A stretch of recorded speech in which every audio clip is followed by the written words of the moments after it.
Hey everyone, welcome back. I'm Michael and we're going to be getting right back into some more Reddit stories. If you enjoy the video, make sure to leave a like and subscribe. Now, without further ado, let's begin. This story was posted by a user named Tomatoes Forever in the True Off My Chest subreddit. The post is titled, I am 24M. My parents disowned me 5 years ago for false accusations. Now they want to talk. I am bisexual. When this happened, I was still in the closet and hadn't told anyone about my ex or our relationship. My ex and my family were my whole world. I thought I had a good relationship with my parents. I had inside jokes with my dad and shared hobbies with my mom. I also had a good relationship with my sister. I didn't drink, smoke, or stay out late most nights. I wasn't perfect, but I wasn't that troubled teenage boy who didn't even deserve to be heard. In the summer, my ex and I planned a sleepover at his parents' house. I know it was a poor decision when no one knew about our relationship, but I was 19, naive, and hormonal. His parents heard us, and his father entered the room and assaulted my ex-boyfriend. When he tried to hit me, his wife restrained him, and I quickly grabbed my clothes and ran home.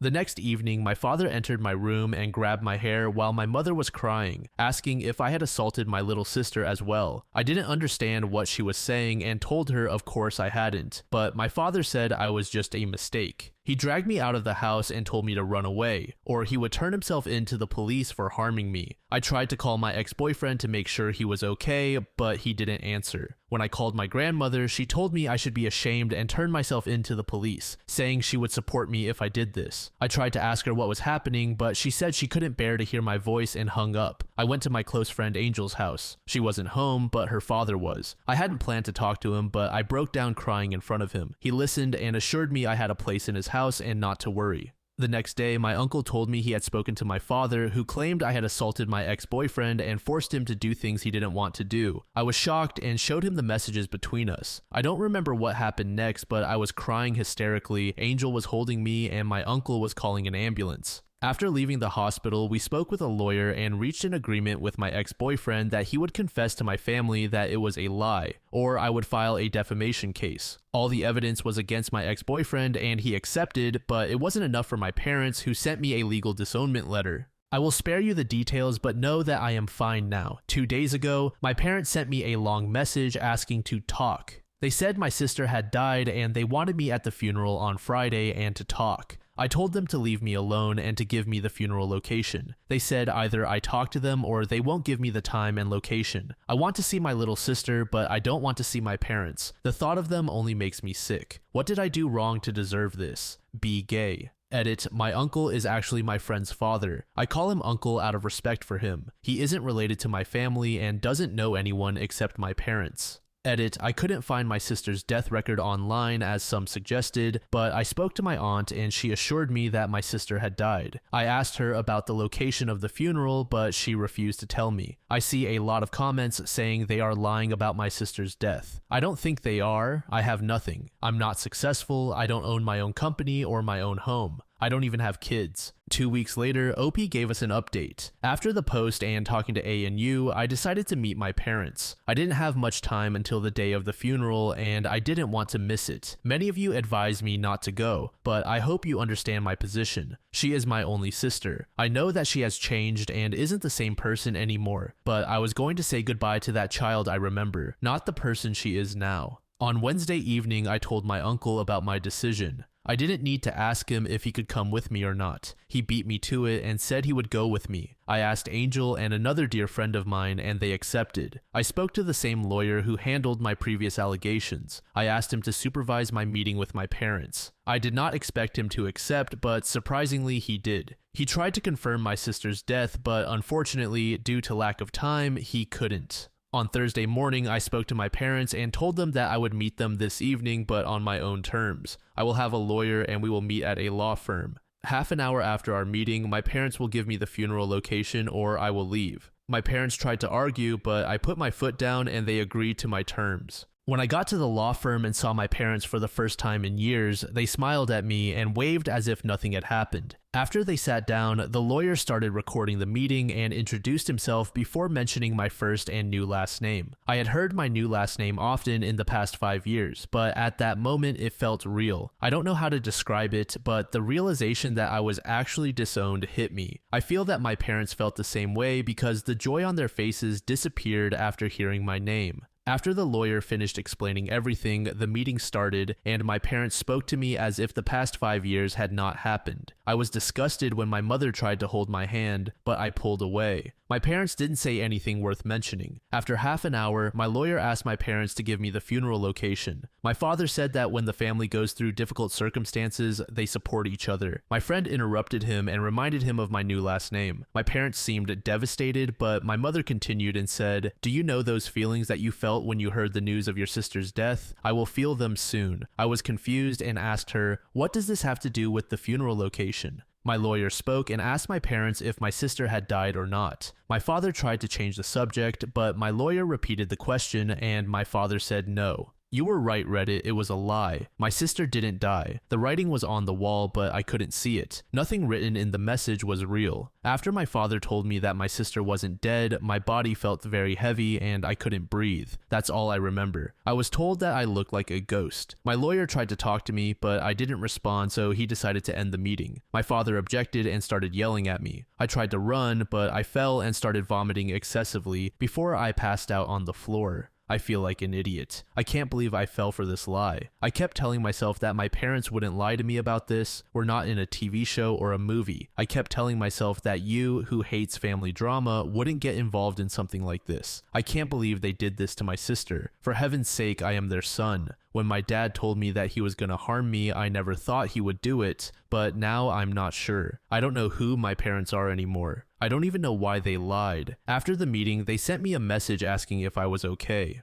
They didn't apologize or even give me any explanation whatsoever. I filed a restraining order against my parents and anyone involved, including you and A. Some of my relatives contacted me and swore they had nothing to do with what was happening. They thought my parents were going to talk to me about my grandmother's illness and her desire to see the family together. Some even sent me medical reports proving her illness and her wish to see me, but I don't want to see her or any of my family members ever again. When my ex confessed his lies, my grandmother didn't believe him. She said I had legally pressured my ex to lie about the false accusations and that I should stop lying and confess so everyone could move on. What hurt me the most was that she wanted to fix me. She was sending me information about treatment centers and stories until I gave up and blocked her. The police were called on my parents. My sister is currently living with one of my relatives, and no, I didn't talk to her. My therapist advised me not to. I currently live with my uncle. I feel safe near him. He helped me a lot without question or hesitation. He even took care of my pet bird for free. I owe him, Angel, and my friend a lot. Even in my teenage years before this happened, they were always by my side. I don't think I would have survived without them. I hope my sister has the same support too.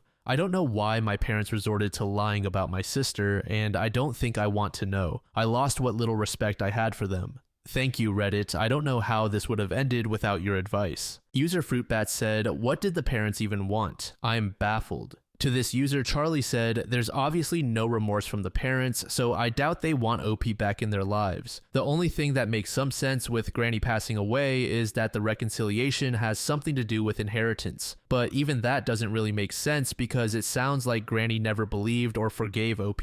So maybe it's just to do with her dying wishes for reconciliation, or possibly worse, wanting to make sure that OP gets helped before she passes on." And to this user, Hibachi Flamethrower said, "Grandma wanted everyone together before she died. They tried to manipulate him, but failed. OP was probably the only person in the family who isn't completely problematic, so they likely want him back. I went no contact with my family, and random family members still reach out, begging me to return without offering apologies or acknowledging their wrongdoing." User ThinkActive said, "Wow, basically everyone in this poor guy's life has treated him terribly. An ex who was willing to falsely report him to the police and ruin his life. Parents who threatened him with violence and disowned him for being bisexual. It sounds like they agreed it wasn't assault after seeing the text messages. Unsupportive grandmother, uncle, and aunt. At least he has a good lawyer and a supportive uncle on his side. I hope his country has easy access to therapy. User Pastor Charlie said, "The way I read this is that the daughter ran away from these unsupportive parents and is thus dead to them because she has essentially disowned them. Upon realizing how bad it looks that they don't have a relationship with either of their children, they decided to try to reconcile with their son. They assumed he'd still want to be a part of their family because they're the ones who disowned him. So they used the metaphorical loss of their daughter to try to manipulate him.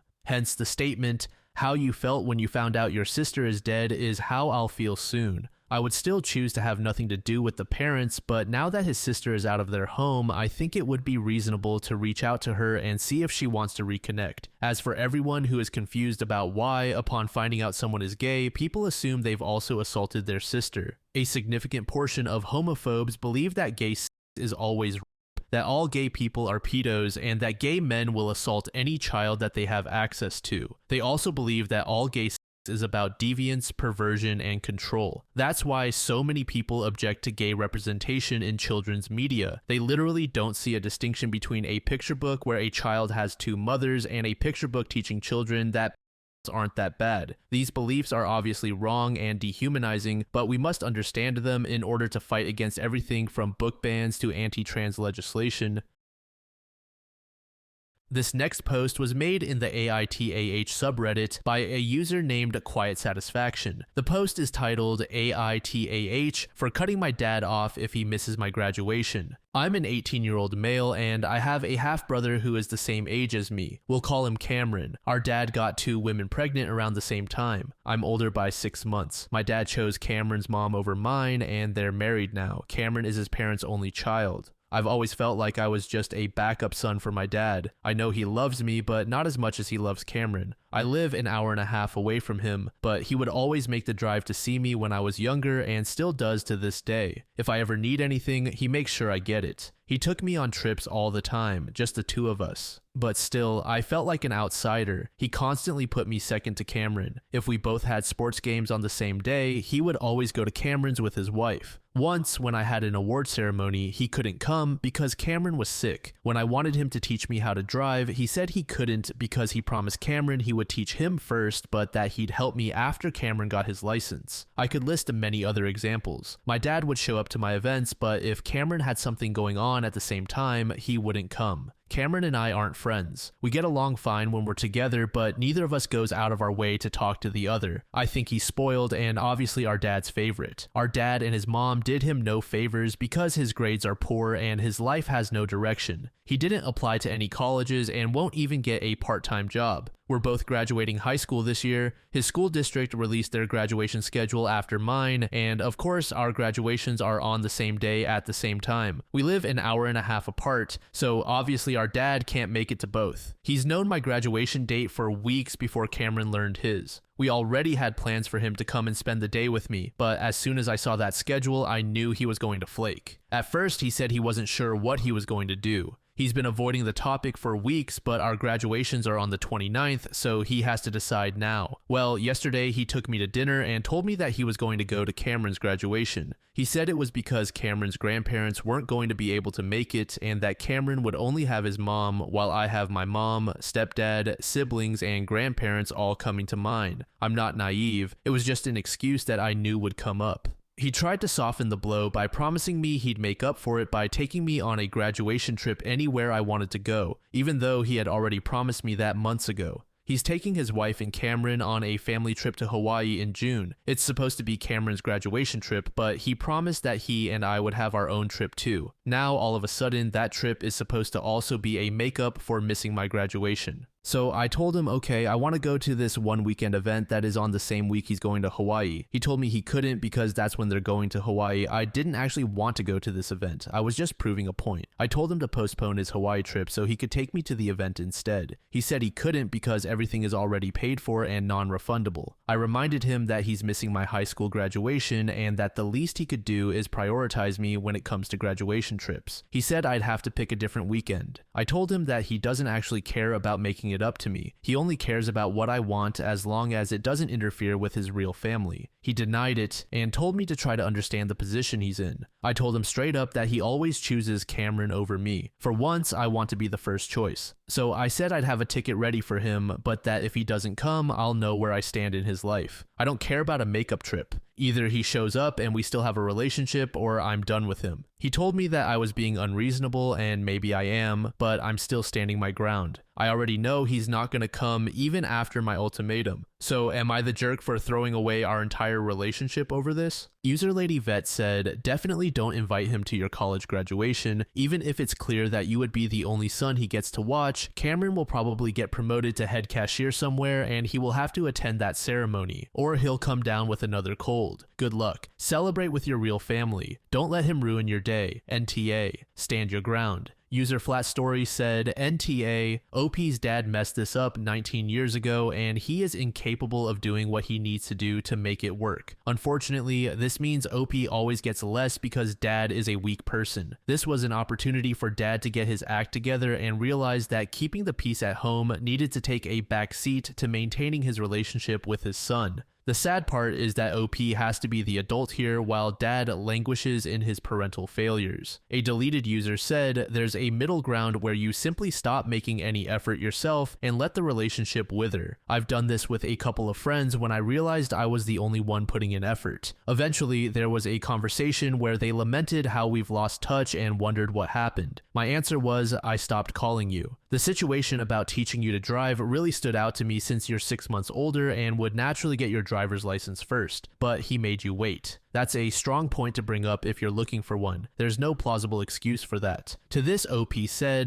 that was one incident that really upset me. A few weeks after he told me that I had to wait to learn, he wanted to pick me up to spend the weekend at his house. I told him no because my stepdad was going to give me driving lessons that weekend. All of a sudden, my dad acted like he was planning on surprising me with lessons if I came. He really thinks I'm that naive that I can't tell when he's making things up on the spot. When he finally did give me a lesson, he brought Cameron along, who he could teach literally any other day of the week, so he could practice being behind the wheel too. After that, I had my stepdad give me the rest of my lessons and take me to my driving test. A few days later, OP gave us an update. Some people wanted an update on my post. My graduation was on Wednesday. Surprising everyone, especially me, my dad actually chose to come to my graduation. Not at first, but he did end up coming. After I gave him the ultimatum, he kept trying to talk to me as if nothing was wrong. He frequently asked to spend time with me and when I was free, either feeling guilty or trying to compensate for choosing Cameron. I never met with him. Cameron messaged me telling me to stop being unreasonable and to get over it because apparently our dad was stressed out over the whole situation. I just blocked Cameron and moved on. On the day of my graduation, my dad told me he was coming down to spend the day with me before he had to go home to attend Cameron's graduation. At first, I told him not to bother because there's no point in showing up if he was just going to leave before the actual ceremony, but he ended up coming anyway. We had a small gathering at my house with my mom's side of the family. My dad was there acting as if nothing was wrong, which was annoying. I refused to take pictures with him because I told him I would be taking pictures at my graduation. If he wanted pictures with me, he could have shown up. A few hours before the ceremony, he said he had to leave. I said goodbye forever and he pulled me aside to talk. He tried to justify his decision again. I told him I was serious about what I said. I will not talk to him ever again. I made it clear that this isn't something I'm going to be mad about for a bit and then get over. I'm not going to call him crying in a few years saying I'm sorry. He asked why I was being like this, and I let it all out. I told him I'm sick and tired of being in second place all the time. My entire life, I've been told that he can't show up for me because Cameron needs him or because he promised Cameron first.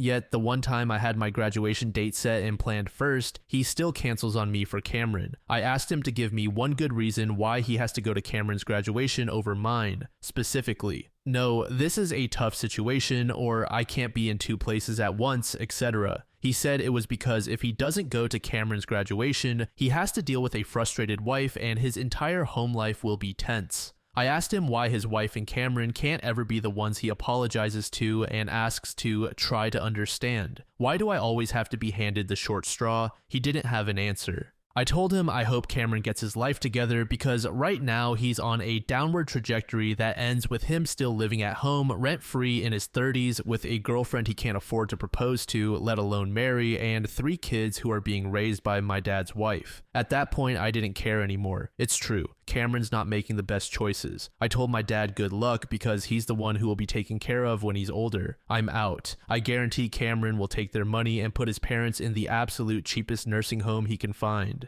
They failed him by spoiling him and treating him like he's perpetually 5 years old. Dad still ended up leaving anyway. I refused to hug him and told him I was done with him. That kind of ruined my mood, but once I got to school and started hanging out with my friends, I decided to let it go. I wanted to enjoy my graduation night and just forget all the drama. After the ceremony, I was shocked to see my dad walking toward me. I was positive he was going to Cameron's graduation. Like, if you put a gun to my head and told me to guess, I would have said he'd choose Cameron without a doubt. He already did, but I guess he turned around and came back. He hugged me and told me that he was sorry for everything and how he had treated me, and that he does love me just as much as Cameron, even if he hasn't been good at showing it. I don't really believe that last part, but he showed up, so that's what I'm focusing on. Cameron was upset, of course, and messaged me from a different number to complain. He called me a crybaby and selfish, saying Dad only went to my graduation because I threw a fit. He doesn't understand that it wasn't a tantrum, it was a last straw situation for me. I just sent him a picture of me and our dad at my graduation and told him to get over it. Then I blocked that number too. Forget him. I'm glad he knows what it feels like to be second choice just once. I'm sure our dad is already bending over backward to make it up to Cameron anyway, so he'll be fine. Our joint graduation party is going to be awkward, but hopefully we can keep our distance from each other. Oh, and don't worry, I'm not delusional. I know my dad is just going to revert back to his old routine. Now, if I ever bring up his unfairness again, he'll always be able to throw in my face that he came to my graduation instead of Cameron's. It'll probably be his trump card. Honestly, it did feel good to have everyone support me in my last post because I was really upset with him when I wrote it. Still, I know that he does love me. However, I think I'm going to take some advice from that post. I'm not cutting my dad off, but I'm going to stop trying so hard. I've spent a lifetime being awarded the silver medal no matter how well I do, and I'm tired of it. Cameron can be his favorite son uncontested from now on. I'm just going to live my life and keep my dad at arm's length. I'm not going to try to force him to prove his love for me anymore.